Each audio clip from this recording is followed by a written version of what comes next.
Darko Milicic was the second overall pick in the famous 2003 NBA draft, selected behind only LeBron James, and before Carmelo, Bosh, and D-Wade. Milicic was one of the most interesting characters in NBA history, and his career has flamed out for several different reasons. Here's the Darko Milicic story, where we'll try to explain how bad he really was, how he screwed up his potential, and where he ranks among other famous NBA busts.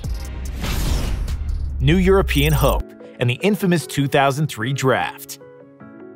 Darko started his professional basketball career in the 2001-2002 season, playing for Hemo Farm in his native Serbia. His then coach drew the attention to the 7-foot 16-year-old, saying that Milicic will be NBA ready in a few years. Darko didn't believe this at first, and he wasn't the only one. However, after an impressive few seasons, he became the team's best player, and NBA scouts were indeed lurking around the Serbian phenom. The Detroit Pistons were trying to acquire the next big European star, and they thought that Milicic would follow in the footsteps of Dirk and Pau Gasol. The potential was certainly there. Darko was an agile and strong 7-footer who was comfortable with the ball in his hands, and he could pass, shoot, and dribble. The Pistons were on the hook. They ultimately selected Milicic second overall in the 2003 NBA draft, in front of Carmelo Anthony, Dwayne Wade, Chris Bosh, and several other players who had more than respectable NBA careers. Pistons and Darko. Bad fit. Bad attitude.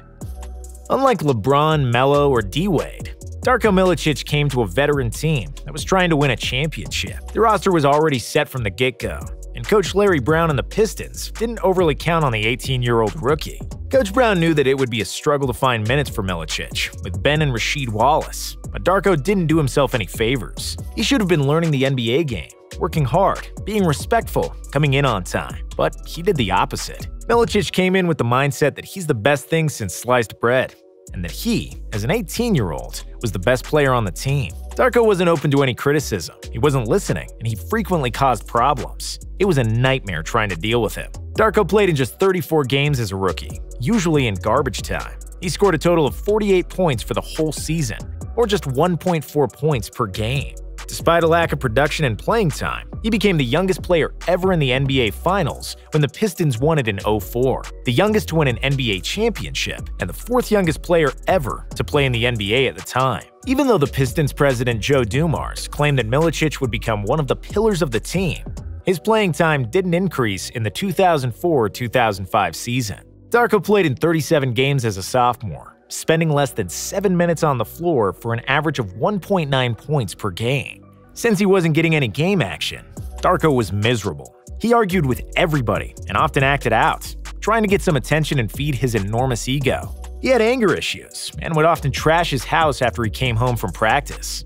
He wasn't listening and didn't really bond with the veterans on the Pistons, and after a while, they gave up on him. So he took matters into his own hands and started throwing mad parties. The word got out, and soon enough, when the opposing team visited Detroit, many of them ended up at Darko's house because they knew something was always going on there. Milicic had a big house with a club in the basement and would often come to practice straight from the party. In his third season, it was much of the same. Darko was getting only a few minutes per game. He was unhappy, and they were unhappy with him. So the Pistons traded him to Orlando in the middle of his third year. In 96 games for Detroit, he averaged just 1.6 points on a horrendous 34% shooting. Resurgence in Orlando, and a new NBA contract. With the change of scenery, Milicic began to show the glimpse of the potential that got him picked so high 3 years ago.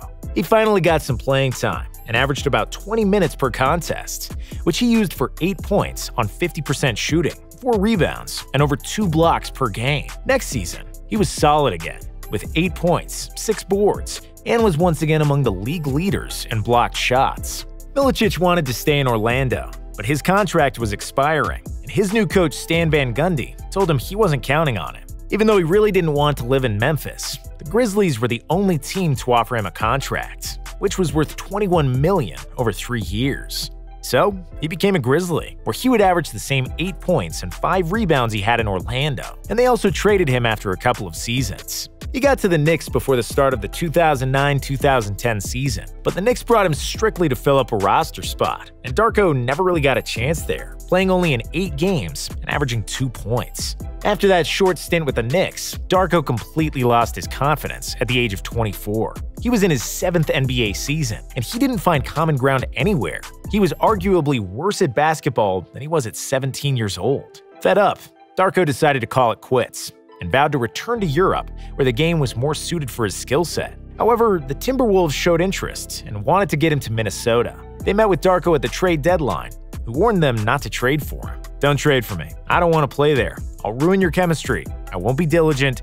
I will only cause problems. Do not trade for me." Darko was very specific. A few days later, he became a new member of the Timberwolves for reasons unknown to him. However, they had big plans for Darko in Minnesota, and they promised him that he would play, and they kept their promise. Darko started for the rest of the season, and he didn't suck. The Timberwolves saw something in him that the others didn't, and Milicic secured himself another NBA contract. The Wolves signed him for 4 years and $20 million. And with the trust of the team, Milicic had the best year of his career in 2011. He started in every game, averaging 9 points and 6 boards per game. He was also a top 5 blocker in the league, averaging 2 rejections per game in less than 25 minutes on the court. Those weren't exactly LeBron-like numbers, but still, Darko proved that he belongs and that he is a solid NBA center. He got his confidence back and started loving basketball again, basically for the first time since he got to the USA.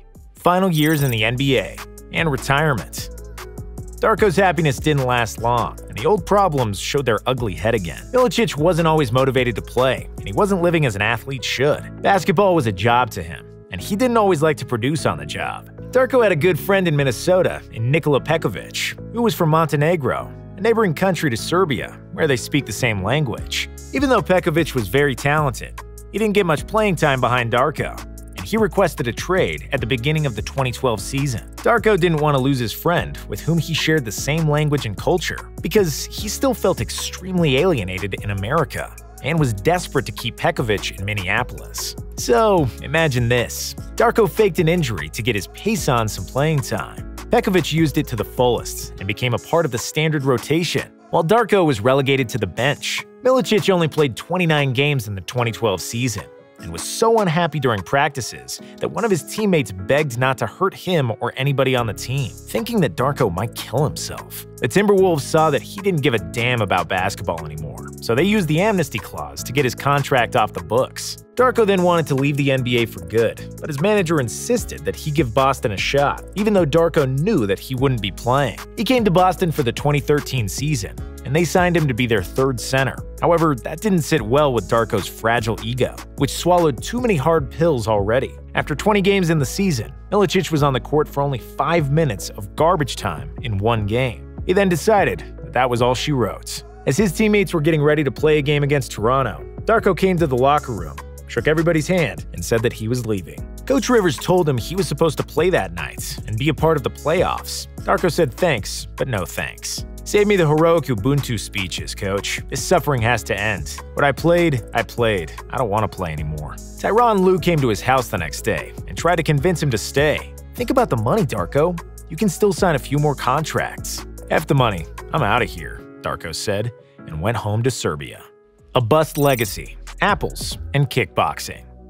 Darko came into the NBA when fellow Serbian players were dominating. Peja Stojakovic was the best shooter in the league, and Vlade Divac was one of the best big men for years. However, he didn't take any of their advice. He thought everything he did was God-given and believed he could easily cope with the NBA game. I looked at things the wrong way, and I behaved badly. I was supposed to be grateful to be a part of a championship team, but I was an ass. Later on, when I played for bad teams, I couldn't get excited for the game because I knew we were going to lose. When I played only for myself and my ego. When I was playing against Gasol or Duncan, I wanted to prove that I can beat them. The next night against a mediocre center, I didn't even want to be on the court. I hated basketball. Even when I was playing well and I scored 20 points, I couldn't wait for the game to end. I was arrogant, and I drove coaches crazy. They would yell at me, and I'd tell them I forgot English a year ago, which made them even madder. During his 9-year NBA career, Darko played in 468 games. He spent an average of 18 minutes on the court and scored just 6 points per game, which definitely qualifies him as a bust. He earned $52 million, which he admits he didn't deserve. He pissed away a lot of it, but he also invested some, bought some land, and is now growing and selling apples. Darko also had one professional kickboxing match, which he lost, and where he broke the scale at the weigh-ins. Even though he left the NBA at the age of 27 and could have played for another decade in Europe, he was disgusted with basketball, and he just wanted to run away from it. His biggest problem was always his hot head and immaturity. If he stayed in Europe until he was 21 or 22, and if he didn't have the expectations of a high draft pick, his story would have probably been different, and he probably wouldn't be a bust at all. The approach to my career from the beginning was wrong. I'm not running away from it. My whole life, I'll be a second pick who didn't produce. However, in some ways, I am different from other busts. They wanted to be good, but they couldn't. With me, when I wanted to play well, I could, but I often didn't want to. Darko.